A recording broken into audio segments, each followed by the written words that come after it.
Então a gente vê essa mudança na vida de uma igreja cheia do Espírito Santo, de trancada com medo para agora trancada sem medo, ou trancada por falta de medo de pregar.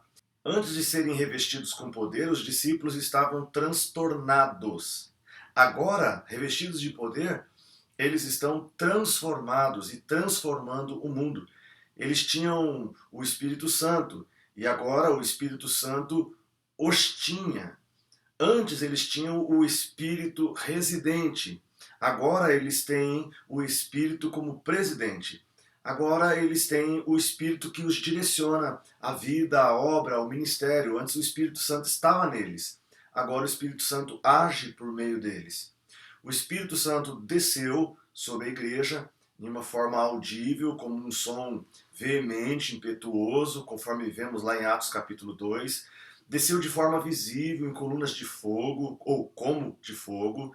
Desceu de forma soberana, misteriosa, como um vento veemente impetuoso. As multidões, a gente vê lá em Atos 2 que eles se ajuntaram. Pedro pregou com autoridade, com poder, e pregou uma mensagem cristocêntrica, apresentando a pessoa de Jesus de Nazaré. Cerca de 3.000 pessoas foram salvas naquele dia em que Pedro pregou. O Pedro covarde era agora um gigante da fé. O Pedro que havia negado Jesus agora dava um ousado testemunho sobre Jesus. Às 3 horas da tarde, na última aula, a gente viu que Pedro e João foram ao templo orar. E aconteceu um milagre. Um paralítico, coxo de nascença, com mais de 40 anos de idade, foi curado em nome do Senhor Jesus o Nazareno. A multidão acabou se ajuntando, Pedro pregou novamente, agora Pedro pregou o segundo sermão, que foi o objetivo da nossa última aula, e a igreja cresceu para 5.000 membros. A reação do Sinédrio foi imediata.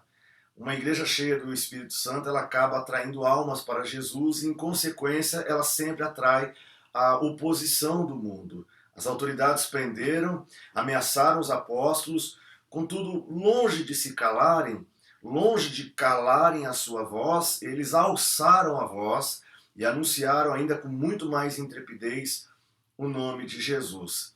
Ninguém pode deter os passos de uma igreja quando ela está cheia do Espírito Santo. Ninguém pode intimidar uma igreja cheia do poder do alto. Jesus falou a respeito de igrejas mornas, lá no Apocalipse. Jesus falou de igrejas mortas. Jesus falou de igreja sem amor. Jesus falou de igreja tolerante ao pecado. Mas há aqui uma igreja irresistível. E quais são as marcas dessa igreja quando o Espírito Santo está agindo nela? Bom, eu vou trabalhar com vocês o capítulo de número 4, a partir do verso de número 1 até o verso 22. Porque o que a gente vê aqui no 4, 1 a 22, é que uma igreja cheia do Espírito Santo, ela sempre vai enfrentar, gente, perseguições. Então você que está do lado de lá, fazendo o curso CTL Online, eu queria que você entendesse isso. Uma das marcas de uma igreja, quando ela é de fato cheia do Espírito Santo, é que ela é uma igreja perseguida. O capítulo 4 nos fala de uma igreja perseguida, o capítulo 5 nos fala de uma igreja infiltrada por falsos crentes, como Ananias e Safira. O capítulo 6 nos fala de uma igreja distraída, que estava servindo as mesas, servindo as pessoas, quando deveria estar se dedicando à palavra e à oração. E deveriam então estabelecer diáconos para cuidar dessa questão de dar pão a quem tem fome. Bom, essa igreja perseguida no capítulo 4, infiltrada no capítulo 5, distraída no capítulo 6. Eu vou trabalhar com vocês parte a parte para ver se você entende lá na sua igreja, se isso provavelmente esteja acontecendo, mas se você consegue discernir isso. Então vamos começar aqui o capítulo 4, 1 a 22. A igreja cheia do Espírito Santo, ela é uma igreja que enfrenta perseguições. A igreja ela deve esperar o poder do céu. E após receber esse poder do céu, a igreja também deve esperar a oposição do mundo. O revestimento de poder e a oposição e a perseguição dos homens. Porque uma igreja cheia do Espírito vai enfrentar lutas. Vamos ver aí quais são essas lutas. Em primeiro lugar, a inveja dos líderes religiosos. O capítulo 4, verso 1 e 2 de Atos nos fala sobre a inveja de líderes religiosos. É interessante que, embora formassem o grupo que mais se opôs a Jesus durante o seu ministério, em Atos a gente vê os fariseus quase ficam amigáveis com a igreja, ao passo que os saduceus, que não figuram nos evangelhos até os últimos dias de Jesus, se tornam aqui os líderes da perseguição, os líderes da oposição no livro de Atos. Pegou a ideia? Os fariseus atacam muito durante os evangelhos. E em Atos a gente vê um agir dos saduceus, um agir muito forte deles. O John Stott diz que Lucas deixa bem claro que duas ondas de perseguição contra a igreja foram iniciadas pelos saduceus. Lucas 4, verso 1, que é o texto que estou trabalhando agora, nos mostra isso. Diz assim: enquanto Pedro e João falavam ao povo, chegaram os sacerdotes, o capitão da guarda do templo e os saduceus. E quando a gente olha lá no capítulo 5 de Atos mesmo, e no verso de número 17, diz assim: então o sumo sacerdote e todos os seus companheiros, membros do partido dos saduceus, ficaram cheios de inveja. Os saduceus, eles eram a classe governante dos aristocratas ricos. Politicamente, eles integravam o sistema romano e adotaram uma atitude de colaboração ao Império Romano. Teologicamente, eles criam que a era messiânica havia iniciado no período dos irmãos Macabeus. Portanto, os saduceus não estavam à espera de um Messias. Também eles não acreditavam na doutrina da ressurreição. Assim viram os apóstolos como hereges, porque os apóstolos estavam pregando a ressurreição de Jesus. Por consequência, eles ficaram ressentidos com o que os apóstolos estavam ensinando ao povo. Os sacerdotes, eles procediam do partido dos saduceus. Tomavam conta do templo e das coisas alusivas ao culto. Eles transformavam a casa de Deus num covil de salteadores e numa praça de comércio. Os saduceus eram muito voltados a essa questão financeira, essa questão do lucro. Os fariseus eram um pouco mais voltados à lei, né? Eles eram mais radicais, mais legalistas. Já os saduceus, daí vinha a classe sacerdotal, o pessoal que transformava o templo em templo é dinheiro, né? Já estavam estremecidos bastante com Jesus e magoados já com Jesus, desde aquele dia em que Jesus havia virado as mesas dos cambistas. Acho que vocês se lembram dessa história que está lá em Mateus 21, do verso 12 até o verso 15, que Jesus entrou no templo, virou as mesas, chutou tudo por lá. Bom, aquele era um negócio dos saduceus. Aquele negócio dentro do templo era um negócio dos saduceus. O ensino de Jesus era uma ameaça para os saduceus, porque mexia nos seus conceitos financeiros, na sua teologia de prosperidade, e mexia também com eles na questão de milagres, como o milagre da ressurreição. O ensino de Jesus era, sim, uma ameaça para os saduceus, para os sacerdotes, para os líderes do templo. Além do mais, é importante destacar para vocês que os saduceus eles eram liberais. Eles também não acreditavam em anjos, não acreditavam em espíritos e, como acabei de dizer, não acreditavam na doutrina da ressurreição, que era o tema central da pregação dos apóstolos. Se a gente vê Atos 23, capítulo 23, versículo 8, Atos 23, versículo de número 8, eu convido vocês a ficarem com a Bíblia aberta durante esse curso, tá bom? Diz assim: os saduceus dizem que não há ressurreição, nem anjos, nem espíritos, mas os fariseus admitem todas essas coisas. Ou seja, por isso eu fiz a afirmação agora há pouco, que em Atos os fariseus parecem mais amigáveis à igreja do que os saduceus. Os fariseus deram muito trabalho lá nos evangelhos, mas aqui em Atos eles não estão aparentemente contra a igreja, porque o que eles pregam abertamente doutrinas que os fariseus criam, mas os saduceus não criam. Então aqui você vê que há um dilema, há uma disputa teológica entre fariseus e saduceus, e nesse ponto aqui, a igreja cristã, a igreja primitiva, cria como os fariseus, ou os fariseus criam como a igreja primitiva. Bom, em decorrência de estarem tomados de inveja, os sacerdotes se fizeram acompanhar do capitão do templo e dos saduceus para tirar satisfação com Pedro e João sobre o milagre que haviam acabado de fazer no capítulo 3. Em segundo lugar, é importante a gente ver no capítulo 4, verso 3, a prisão dos apóstolos. Diz bem assim: e os prenderam, recolhendo-os ao cárcere até o dia seguinte, pois já era tarde. Bom, Pedro e João passaram a primeira noite numa cela de prisão. A primeira noite de muitas que milhares de mensageiros de Jesus na história haveriam de passar desse modo. É importante ressaltar que a milagrosa cura do coxo aconteceu às 3 horas da tarde. E quando os xerifes da religião chegaram, o dia já havia se declinado. Então, usando da força, eles acabaram encerrando os dois apóstolos na prisão. Eles pensaram com isso que haveriam de intimidar Pedro e João. Porém, o tiro saiu pela culatra. Longe de recuarem de medo, os apóstolos se tornaram mais ousados.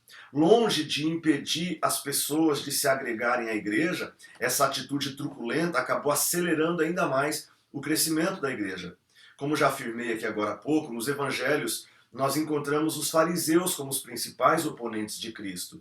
No entanto, quando Jesus purificou o templo e provocou a ira dos saduceus, ao ameaçar tanto o seu prestígio quanto os seus bolsos, a partir daí eles se tornaram os principais instigadores da morte de Jesus e também os principais instigadores da morte dos apóstolos.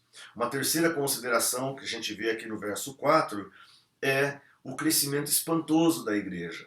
No verso 4 diz: muitos, porém, dos que ouviram a palavra a aceitaram, subindo o número de homens a quase 5.000.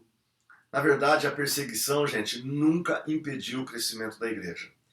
Quanto mais a igreja é perseguida, mais avança no poder do Espírito. A prisão dos apóstolos nunca fechou a porta da igreja para a entrada de novos conversos. Nenhuma ameaça pode deter os passos de uma igreja quando de fato ela está cheia do Espírito Santo. A gente vê a partir do verso 5 ao verso 7, em quarto lugar, que houve uma confusão dos adversários. Verso 5 ao 7 diz assim: no dia seguinte, reuniram-se em Jerusalém as autoridades, os anciãos, os escribas, como o sumo sacerdote Anás, Caifás, João Alexandre e todos os que eram da linhagem do sumo sacerdote, e pondo-os perante eles, os arguíram. Com que poder ou em nome de quem fazes isto? Na verdade, os três grupos mencionados aqui são provavelmente os três componentes do Sinédrio, que aqui é mencionado os anciãos, os escribas e as autoridades. São os três grupos que compõem o Sinédrio. Repito, anciãos, escribas e autoridades. Bom, os anciãos, eles eram os líderes leigos da comunidade. Sem dúvida, eles eram chefes das principais famílias da aristocracia. Aristos é o poder dos mais fortes, ok? Aristocratos, poder dos mais fortes. Quem é que tem a força naquela época? Quem tinha dinheiro, quem tinha armas ou quem tinha conhecimento. Então, uma pessoa muito culta, uma pessoa muito rica ou uma pessoa armada são as pessoas que detinham autoridade. Esta era a aristocracia, o poder dos mais fortes, aqueles que dominam pelo conhecimento que têm, pelo dinheiro que têm ou pelas armas que possuem. Então a gente vê que aí está os grandes latifundiários, os grandes proprietários de terra, aí está o pessoal do conhecimento da lei, que é a turma que detém conhecimento, e você vê, por exemplo, o poder militar, o poder bélico, das armas, a aristocracia. Então os anciãos, eles eram líderes leigos da comunidade, que eram chefes, sem dúvida, de famílias aristocráticas, cuja a maioria delas adotava o ponto de vista dos saduceus. Essa grande maioria era da linha dos saduceus. Quando se fala de escribas, os escribas provinham da classe dos doutores da lei. E a maioria deles pertencia ao partido dos fariseus.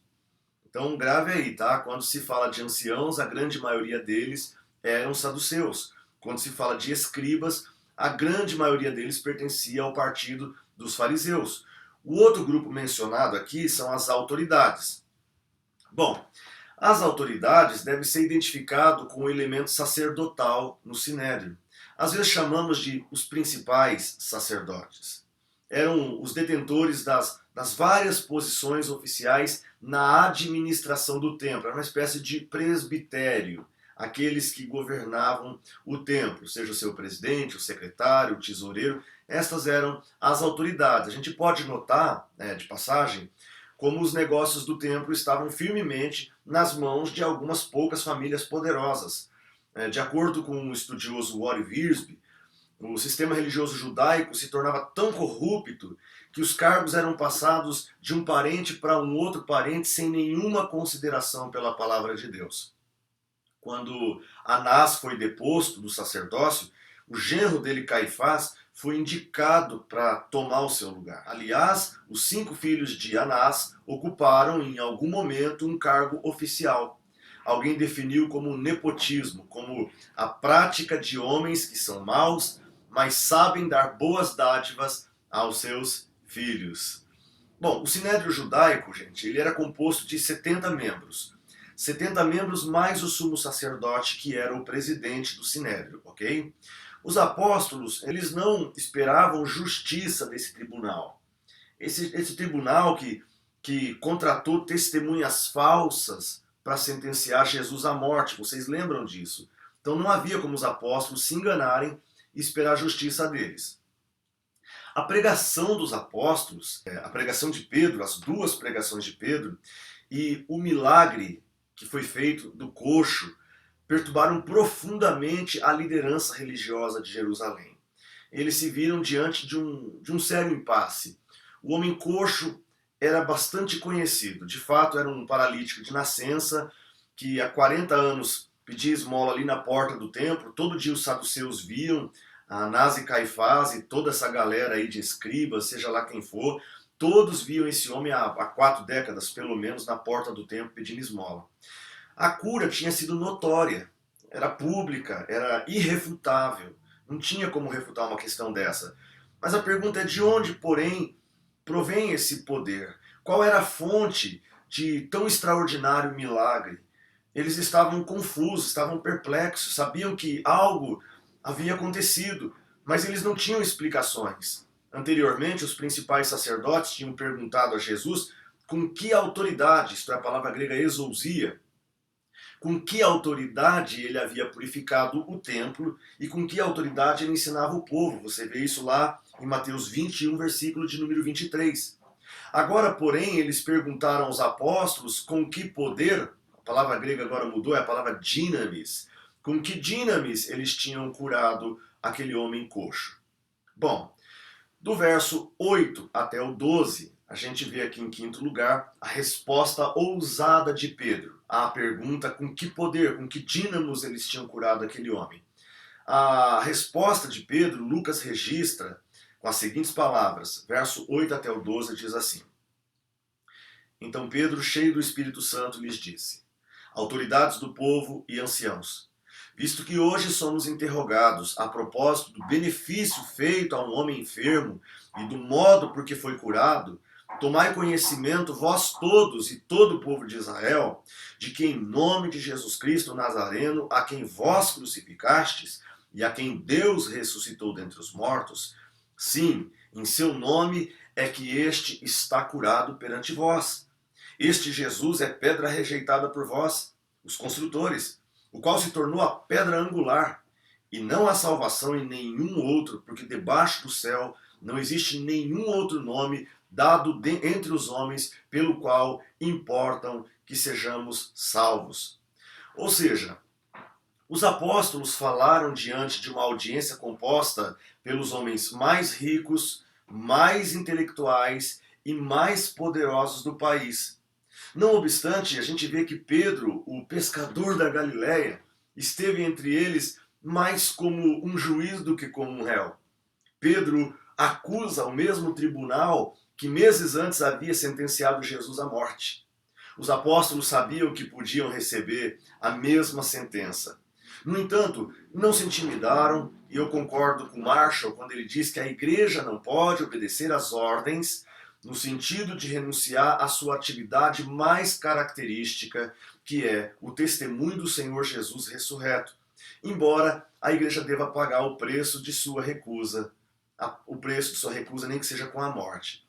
Ao serem interpelados pelas autoridades, a gente vê lá no capítulo 3, versos 7 a 10, Pedro não atribui o milagre feito ao coxo ao seu próprio poder, e Pedro nem se preocupa com a própria pele, com ameaças ou com a morte. Ele não aproveita o momento para se promover nem para dizer que ele era um homem poderoso. Não atribuiu a si mesmo glória alguma pelo milagre, mas ele deu todo o crédito a Jesus Cristo Nazareno. Ele exalta Jesus aqui no capítulo 4, versículo 10. O capítulo 4, verso 10 diz: Saibam os senhores e todo o povo de Israel que por meio do nome de Jesus o Nazareno, a quem os senhores crucificaram, mas a quem Deus restou dentre os mortos, este homem está aí curado diante dos senhores. Ou seja, o que o inimigo mais deseja é que façamos o contrário. Que nas horas de sofrimento, a primeira pergunta não é o que fazer para ficar livre do sofrimento, mas o que fazer para que nessa situação de dor o nome de Jesus seja glorificado. O propósito último da nossa vida é glorificar a Deus. A gente foi criado para o louvor da glória de Deus. Então Pedro aproveita o ensejo para acusar os seus interrogadores, culpando-os de terem crucificado a Jesus.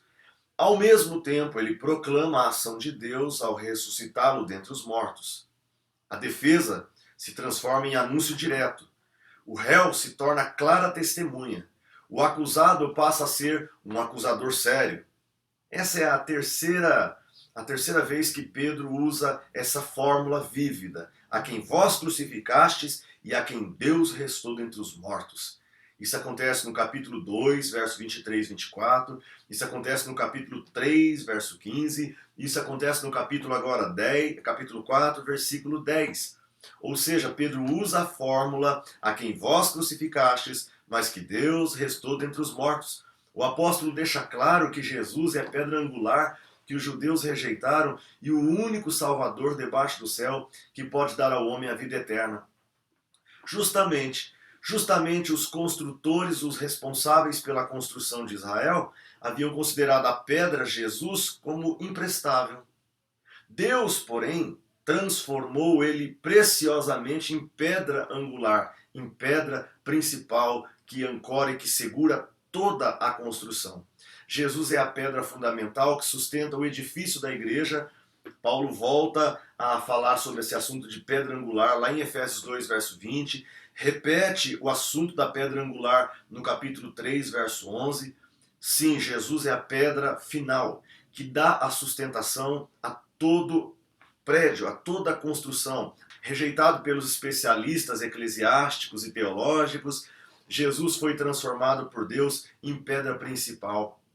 E aí eu concordo com John Stott, que diz que Pedro passa da cura à salvação, do particular ao geral. Ele vê a cura física de um homem, o coxo, como uma ilustração da salvação que é oferecida a todos em Cristo.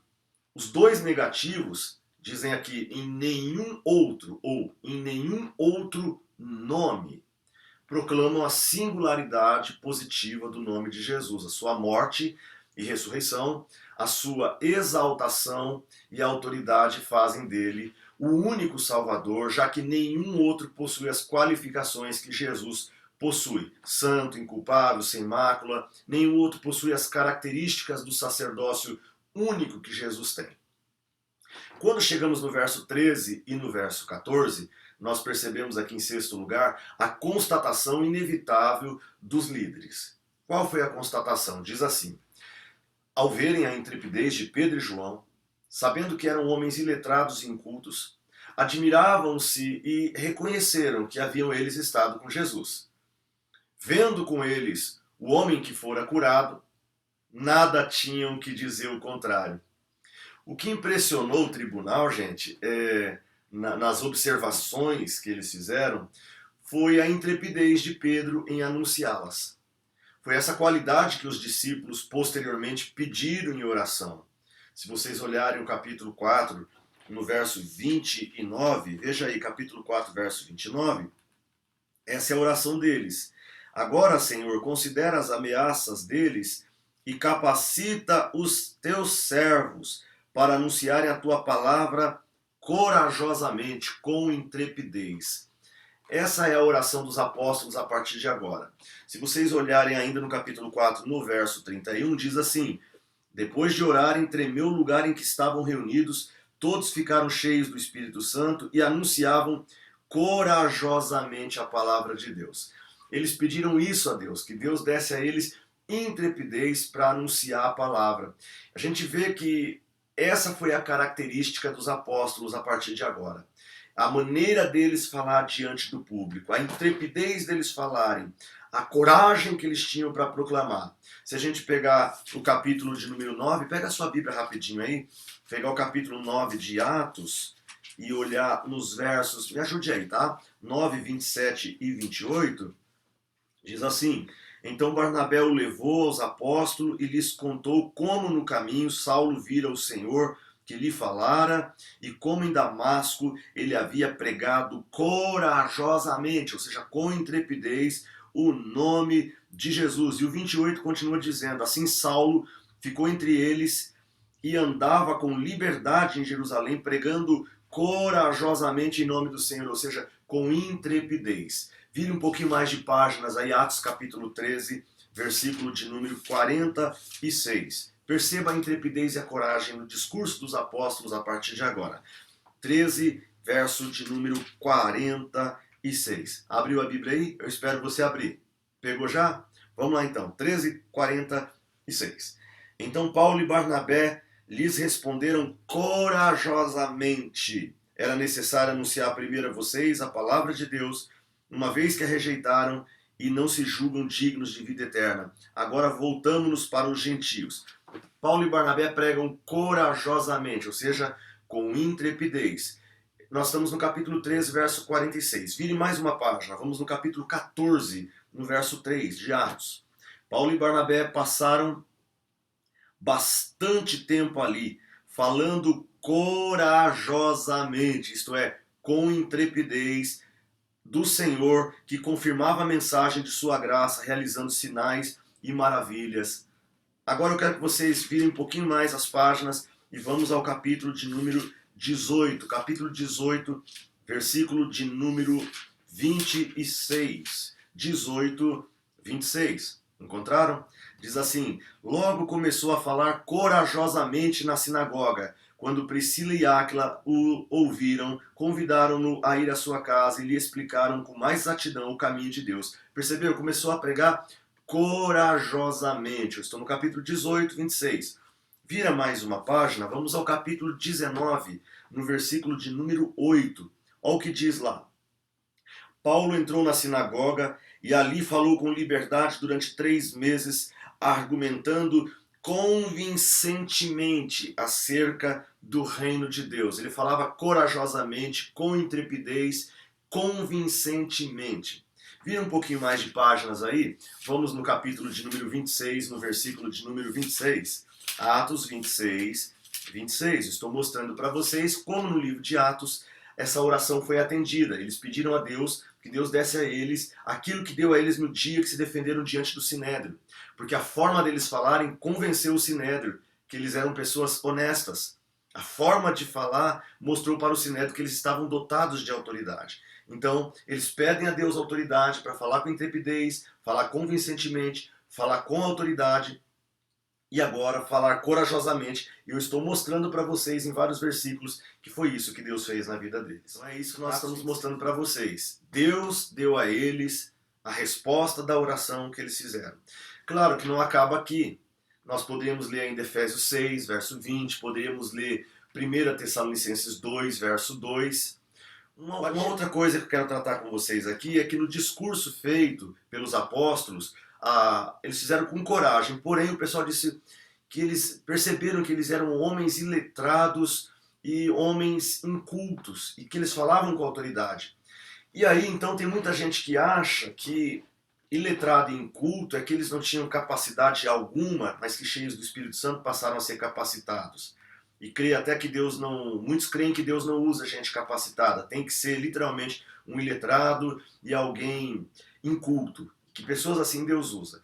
Quando fala que Pedro e João eram iletrados e que eles eram incultos, é importante você saber o que significa iletrado e inculto, tá bom? Vamos lá. O adjetivo inicial, agramatoi é traduzido aqui por iletrados. Diz que Pedro e João eram agramatoi, eram iletrados. O que significa? Agramatoi significa alguém sem treinamento técnico nas escolas rabínicas profissionais. Ou seja, eles estavam reconhecendo que Pedro e João eles falavam com coragem, eles falavam com uma retórica e com uma oratória, isso é o jeito de falar e os argumentos que usavam. Eles não tinham passado por uma escola para aprender a falar desse jeito. Eles não tinham um treinamento rabínico profissional. É isso que significa iletrados. E não que eles eram analfabetos, não sabiam ler ou escrever, que não tinham competência de nenhum tipo. Apenas é uma referência que eles não haviam frequentado as escolas rabínicas profissionais. O segundo adjetivo usado aqui, que fora gramatoi, é o adjetivo idiotai. Idiotai em grego significa inculto. Agramatoi, iletrado. Idiotai significa incultos. Bom, esse termo traduzido por inculto significa leigos, alguém sem conhecimento profissional, sem instrução, sem educação formal ou educação de formação acadêmica. Eles não tinham esse tipo de estudo, eles não haviam passado pelas faculdades da época. É só isso. Não que eles não tinham nenhum tipo de conhecimento, competência, ou não sabiam escrever. Apenas eles não tinham um refinamento acadêmico, ok? Pedro e João não tinham prata, não tinham ouro, mas eles tinham poder. Pedro e João eram iletrados, eram incultos, mas eles tinham coragem, mas eles tinham intrepidez. Nós estamos numa geração cheia de gente com diploma, mas muito covarde, muito medrosos. Gente que tem medo até de pregar na igreja e falar as verdades. Tem diploma de advogado, tem diploma de psicólogo, tem diploma disso, daquilo, daquilo outro. Sobe num púlpito, parece um miauzinho, parece um gatinho, parece um bichano. Fica lá, sabe, se engasgando todo, não consegue falar. Está na hora de você orar para Deus te dar autoridade, como deu para aqueles dois iletrados, Pedro e João. Pedro e João não ocupavam cargos de liderança, mas eles tinham provas irrefutáveis e tinham um ministério eficaz. Eles estavam presos, mas todos sabiam que tinham estado com Jesus, o libertador. Eles possuíam um milagre para apresentar. O maior argumento do Evangelho é um homem transformado, um coxo andando, um cego vendo, um bêbado sóbrio, um drogado cheio do Espírito Santo, um blasfemo reverente, um avarento honesto. O cristianismo é a religião dos fatos, das pessoas transformadas, dos ex-isso, ex-aquilo. O ateu desafiou o crente acerca de sua fé. O crente respondeu: traga-me um homem que foi transformado pelo ateísmo e lhe apresentarei um séquito de ladrões, prostitutas e avarentos que foram transformados por Jesus Cristo. O evangelho é transformação, gente. E aí você vê no verso 15, no verso 16, que eles ficaram perplexos. Eles ficaram perplexos. O 15 e o 16 diz: e mandando-os sair do sinédrio, consultavam entre si, dizendo: que faremos com eles, irmãos? Pois na verdade é manifesto a todos os habitantes de Jerusalém que um sinal notório foi feito por eles. Não podemos negar. Então a gente vê aqui a perplexidade dos líderes em sétimo lugar, né? O sinédrio estava em polvorosa. Fariam tudo para ocultar a milagrosa cura do coxo de nascença, ou até mesmo para negá-la, mas duas coisas eram irrefutáveis: os agentes do milagre e o beneficiário do milagre. Sabiam que Pedro e João haviam sido os agentes e sabiam que o homem curado era conhecido por toda a cidade. Esses fatos eram públicos e notórios, e contra as evidências dos fatos não há argumentos. A gente acompanha o verso 17 e 18, em oitavo lugar, a decisão desesperada do sinédrio. Diz assim: mas para que não haja maior divulgação entre o povo, ameacemo-los para não mais falarem deste nome a quem quer que seja. Chamando-os, ordenou-lhes que absolutamente não falassem nem ensinassem em o nome de Jesus. Ameaça e proibição foram as armas usadas pelos líderes do sinédrio judaico. O sinédrio, na verdade, ele se opõe à pregação, né? Ele se opõe aos pregadores e à pregação. Ele ameaça os pregadores e proíbe a pregação. Isso acontece muito em muitas igrejas também, quando alguns presidentes de ministério, vice-presidentes, secretários, junta deliberativa, junta executiva, junta disso, junta daquilo, dá vontade de juntar tudo e jogar fora. Porque é tanta junta que se junta, e esse juntar é só para proibir pessoas que são ousadas, que são corajosas e que têm intrepidez para falar, intrepidez para pregar. Aí sempre os Anás e os Caifás e a sua cambada, toda a sua corja, sempre se reúne para intimidar o pregador, para que ele se cale na sua mensagem.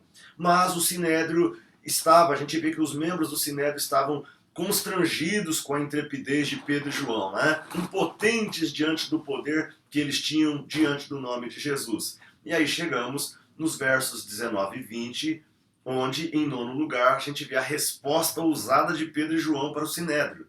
Olha a resposta deles, versos 19 e 20.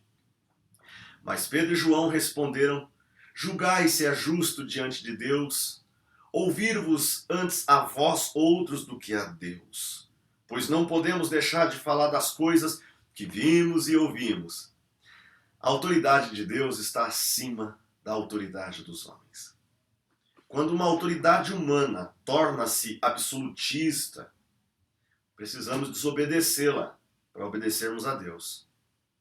As parteiras hebreias e os pais de Moisés sabiam que era errado matar os bebês hebreus. Daniel e seus amigos sabiam que era errado consumir alimentos oferecidos aos ídolos e curvar-se diante dos ídolos em adoração. Pedro e João sabiam que estavam seguindo as ordens do mestre de pregar o evangelho até os confins da terra e que seria errado, neste momento, obedecer o Sinédrio. O Sinédrio queria amordaçar os apóstolos e proibir a proclamação do nome de Jesus, gente. Mas aqueles pescadores cheios do Espírito Santo, corajosos, enfrentaram com intrepidez o Sinédrio a despeito de todo seu vasto conhecimento e prepotência, dizendo que tinham visto e ouvido coisas que precisavam proclamar, mesmo diante de tão peremptória proibição. Pedro e João estavam à frente dos homens que haviam matado Jesus. Estavam olho no olho, mas em nenhum momento eles se intimidaram. O Sinédrio possuía 70 membros entre os sacerdotes saduceus, escribas, fariseus e anciãos. Os dois apóstolos disseram: nós vimos fatos. Nós vimos o Senhor morrer. Nós vimos Jesus ressuscitar. Nós vimos seus milagres. Nós vimos cegos, coxos, leprosos serem curados. Nós presenciamos tudo isso. Nós fomos transformados e conquistados por esse poder. Não tem como a gente se calar diante de tudo isso. Diziam historicamente John Knox o seguinte, abre aspas: esse homem teme tanto a Deus que não tem medo de homem algum. Fecha aspas. Aqui está o poder do Evangelho, gente. O Evangelho que liberta. Não nos liberta só do pecado. O Evangelho te libertou do que há? Do pecado, pastor, do vício. Amém, glória a Deus. Mas o Evangelho não nos liberta apenas do pecado. O Evangelho nos liberta também do medo dos homens. O Evangelho nos liberta do medo dos homens. Amém? Tem muita gente ainda que tem medo dos homens. Ah, pastor, eu não vou falar porque eu vou me meter em confusão. Se Pedro e João pensassem como você, eles tinham se calado. E o embrião da igreja teria morrido. Mas, como John Knox historicamente, quando tememos mais a Deus do que aos homens, aí Deus nos usa para a glória do seu nome. Quando o carrasco de Perpétua foi uma jovem cristã que foi martirizada em Cartago no início do terceiro século sob o reinado sétimo de Severo, entre o ano 193 e 211. Quando o carrasco de Perpétua estava a intimidava ela na hora da morte, na arena da morte, ela disse para ele o seguinte: se eu ficar viva, viva eu te vencerei. Na minha morte, vencer-te-ei ainda mais. Essas eram as palavras de Perpétua diante do seu carrasco na hora da morte. Nas horas do perigo, o diabo vem negociar. Sabia disso? Nas horas do perigo, o diabo vem negociar. Cuidado, se você não ceder, você vai se prejudicar. Assine esse documento e você vai se dar bem. Ou faça tudo que o patrão mandar, senão você vai ser mandado embora. Ou dê propina, senão você vai perder o negócio. Minta, senão você não vai vender. Quando Pedro tentou a Jesus, buscando afastá-lo da cruz, lembra quando Pedro tentou afastar Jesus da cruz? Jesus foi enfático, arreda Satanás. Com o diabo, irmãos, não há negociação possível. O diabo é estelionatário, é mentiroso. A mentira do diabo é: tudo te darei se prostrado me adorares. Isso não é verdade. O diabo não é dono de nada. O diabo não tem nada a nos oferecer. Não dá nada. Ele tira tudo. Ele tira a sua paz, sua dignidade, tira até a sua alma. É por isso que os covardes não entrarão no reino de Deus. Quem negocia com o diabo para não fazer a vontade de Deus, quem negocia com o diabo por covardia, por medo dos homens, não entrarão no reino de Deus. Não devemos temer os que matam o corpo, mas aquele que pode matar o corpo e matar também a alma. Devemos cantar como Lutero: se nos quisessem devorar, demônios não contados não nos iriam derrotar, nem somos assustados. Lembra? Castelo forte é o nosso Deus. Se nos quisessem devorar, demônios não contados não nos podiam derrotar, nem somos assustados. Sabei quem é Jesus, o que verteu na cruz. Entende? O hino de Lutero. Se a gente souber quem quer nos devorar, não tenha medo. Não tenha medo desses demônios não contados. Muito maior é o nosso Deus ao nosso lado. Então não podemos deixar de falar do que temos visto e ouvido. Precisamos voltar a orar para que Deus nos dê coragem, intrepidez, palavras convincentes, para que a gente não fique ameaçado com medo dos homens. Em 10º lugar, a gente vê aqui no verso 21 e 22 do capítulo 4, que diz assim: a postura covarde do sinédrio diante dessas palavras. Depois, ameaçando-os ainda mais, os soltaram, não tendo achado como os castigar, por causa do povo, porque todos glorificavam a Deus pelo que havia acontecido. Ora, tinha mais de 40 anos aquele em quem operara essa cura milagrosa.